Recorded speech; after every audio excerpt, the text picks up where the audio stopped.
from the Ray Simon Studio, this is Utica College News.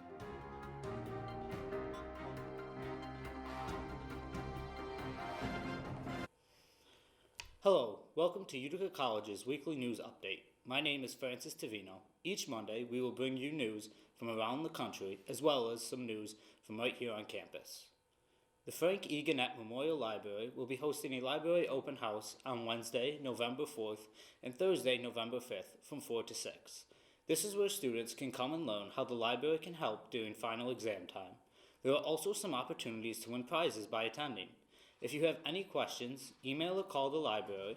You can also stop by the circulation desk on the first floor for assistance. Classes for the spring semester are now available on Bannerweb. Registration for spring 2021 is coming up in a few weeks, so be sure to meet with your academic advisor or success coach as soon as possible. You will learn what classes you should take next semester, as well as the day and time you are scheduled to register for classes on Bannerweb. If you have any questions about registration for next semester, contact your advisor or success coach for assistance. The Slice office will be hosting a virtual election party on Election Day. Election Day is Tuesday, November 2nd, and the party will be available on Zoom.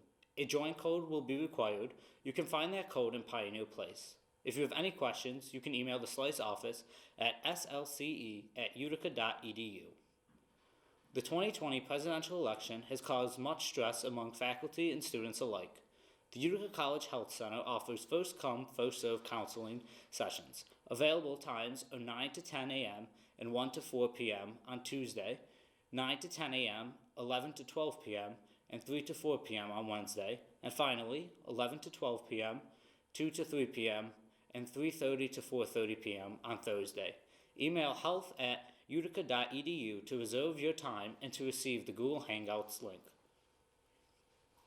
Throughout the month of October, the Inner Greek Council held a fundraiser to adopt a classroom. The goal of this fundraiser was to raise funds for a donation. The donations would consist of essential winter clothing, among other items. The supplies would then be donated to the Utica School District. Even in difficult times, there are still opportunities to give back.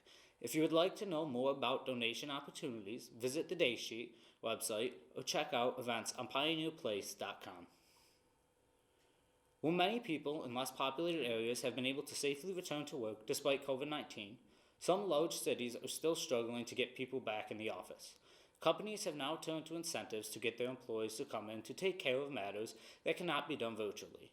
SL Green in New York City provides individual office spaces for in-person employees, as well as free snacks, birthday celebrations, and even in-person daycare or tutoring for their children. Many other companies have also encouraged returning to work in person with childcare, since it is one of the biggest setbacks when it comes to returning to the office. These incentives have raised questions from essential workers who have been showing up in person since the start of the pandemic without any perks. The end of the year unfortunately means the end of many things. This year, several long-running and popular TV shows will air their final seasons. Some of the shows set to get the axe this year are Criminal Minds, Homeland, Suits, Arrow, Crazy Ex-Girlfriend, Lucifer, and many more. The reason for the canceling in most cases was budget issues or a lack of viewership. Many other shows, like Brooklyn Nine-Nine, were cut originally, then picked up by another network to continue production for at least one or more seasons. We will be right back with our Club Spotlight series after these short messages. My name is Deborah Wilson-Alem. I'm the Executive Director of International Education here at Utica College, and the office is the Office of International Education. Our office is kind of the gateway to the outside world. We can take what the students are learning at Utica College and actually have them implement it and live it in another culture, and so gaining different perspectives while they're abroad.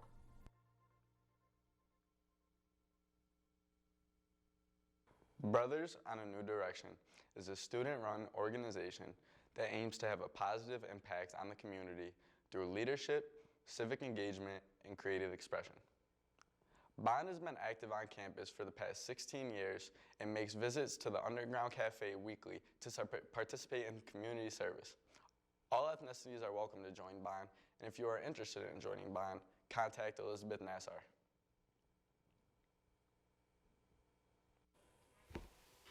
Welcome back. It's time for a club highlight of the week. This week, we would like to feature Student Government Association.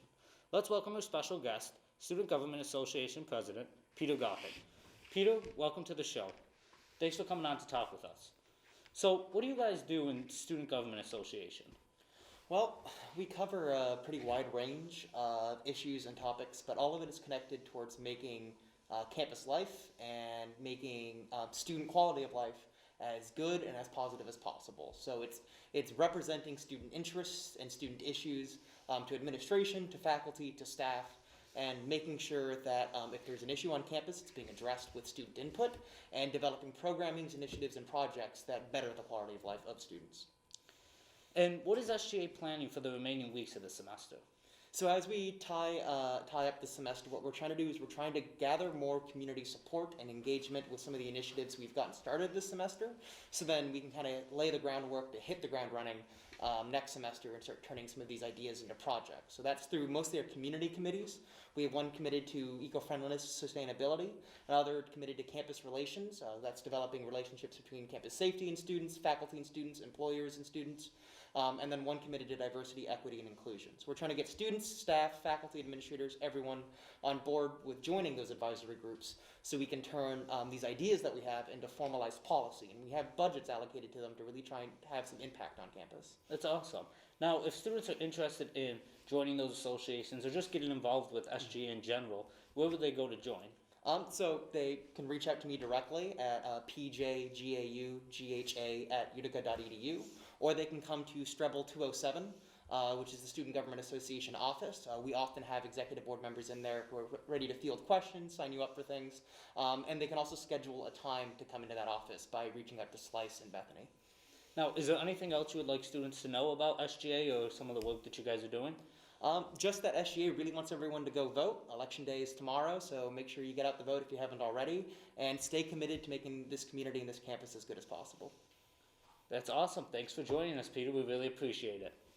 And that's all the time we have for today. Thank you for watching, and we'll see you next week.